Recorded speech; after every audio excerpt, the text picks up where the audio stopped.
Oke, Assalamualaikum warahmatullahi wabarakatuh. Di sini saya akan mempresentasikan hasil daripada tugas pertama, tugas dari manajemen pemasaran. Di sini saya sudah membuat beberapa slide ataupun PowerPoint yang akan saya presentasikan.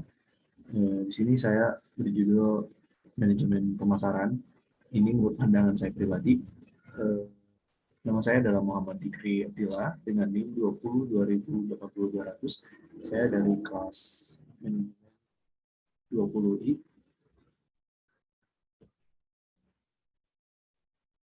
Baik, kita mulai dari pengertiannya sendiri. Manajemen pemasaran atau yang sering disebut dengan marketing manajemen yang dibutuhkan untuk semua bisnis. Marketing manajemen ini menyangkut produk atau jasa agar lebih dikenal konsumen. Oleh sebab itu, pihak perusahaan harus paham betul mengenai manajemen marketing ini agar produk yang dihasilkan dapat terjual secara optimal. Maksudnya adalah manajemen pemasaran ini sendiri selalu berkutip dalam bisnis ataupun dalam marketing, itu penjualan. Jadi di mana sebuah seni memasarkan ataupun eh, sebuah aktivitas untuk penambahan nilai atau meningkatkan kuantitas dan kapasitas pembelian dari suatu produk itu sendiri.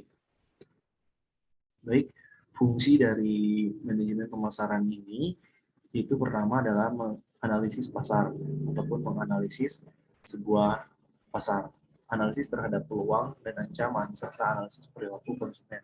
Jadi dari sini kita harus paham betul mengenai ataupun kita harus sudah memperhitungkan baik buruknya produk ataupun konsumen yang akan berada di pasaran.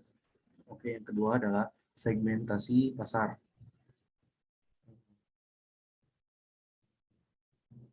Segmentasi pasar yaitu kegiatan membagi suatu pasar atau kelompok yang berbeda, membagi suatu pasar ke dalam kelompok-kelompok yang berbeda, di mana setiap kelompok mempunyai ciri dari yang hampir sama.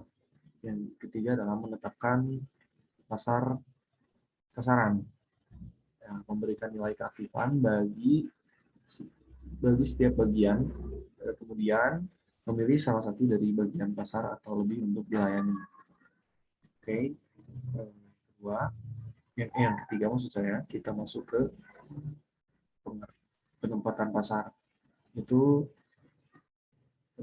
penempatan pasar sendiri memberikan nilai keaktifan, kemudian salah satu dari bagian pasar atau lebih untuk dilayani. Sama, tapi untuk bagian pasar ini, perusahaan yang baru harus mampu melakukan identifikasi posisi pesaing yang ada sebelum menentukan penempatannya sendiri. Oke, yang terakhir, perencanaan pemasaran itu sebagai alat koordinasi dan pengarahan pemasaran. Oke, dalam segmentasi pasar mempunyai syarat sebagai berikut, yaitu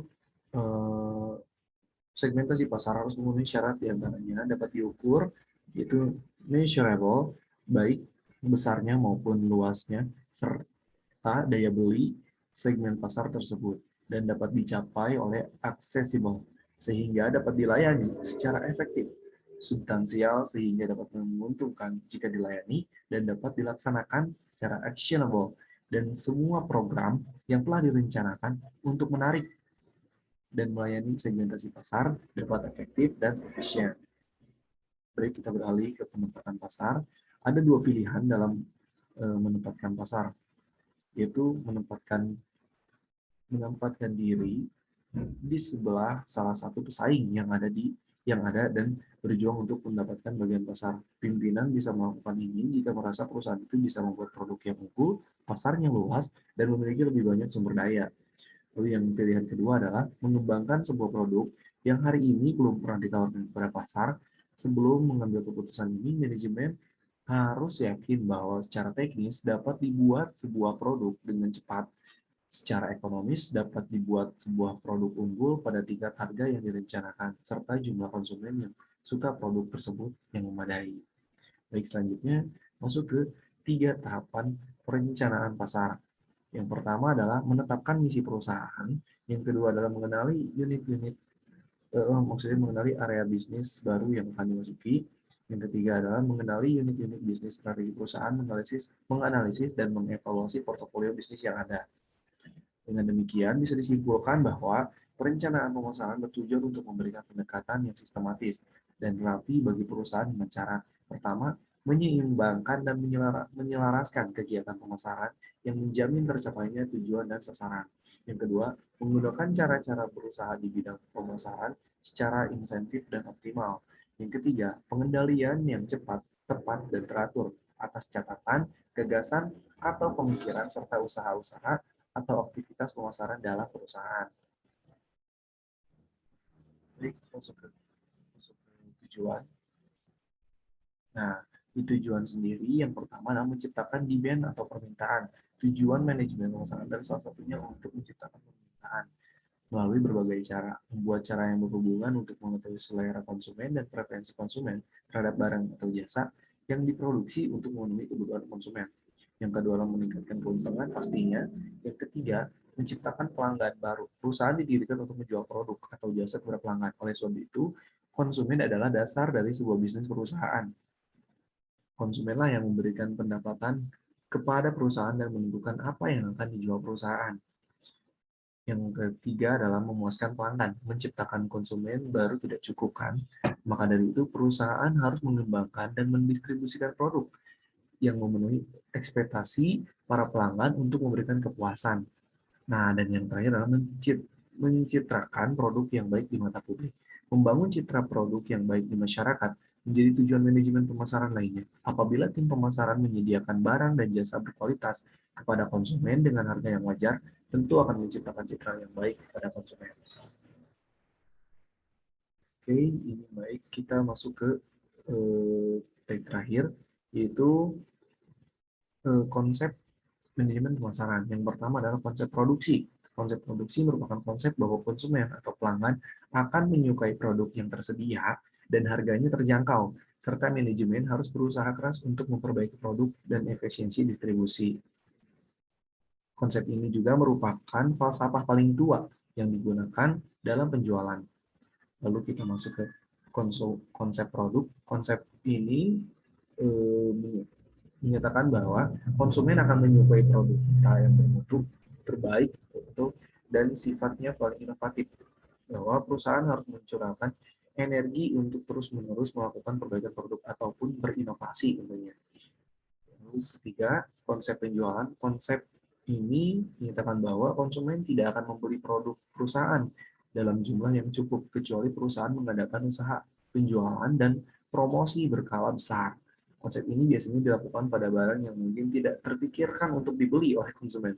Contohnya seperti asuransi. Industri ini ya harus mahir dalam melacak calon konsumen dan menjual manfaat produk ke konsumen dengan tujuan menjual barang atau jasa yang perusahaan buat, bukan produk apa yang dibutuhkan konsumen. Nah, yang keempat, konsep pemasaran. Konsep pemasaran ini berkeyakinan yaitu pencapaian sasaran organisasi tergantung pada penentuan kebutuhan dan keinginan pasar sasaran. Dan penyampaian kepuasan didambakan itu lebih efektif dan efisien daripada pesaing.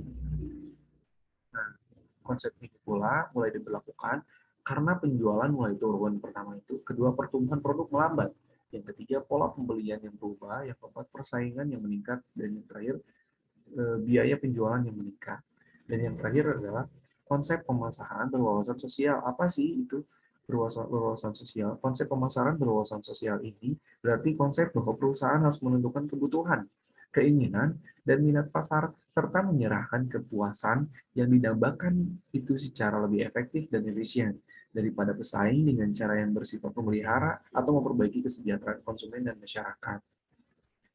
Oke, baik. Mungkin hanya sekian yang dapat saya sampaikan. Kurang lebihnya saya mohon maaf. Saya Muhammad Dikri Abdillah, mohon pamit undur diri. Terima kasih sebelumnya. Wassalamualaikum warahmatullahi wabarakatuh.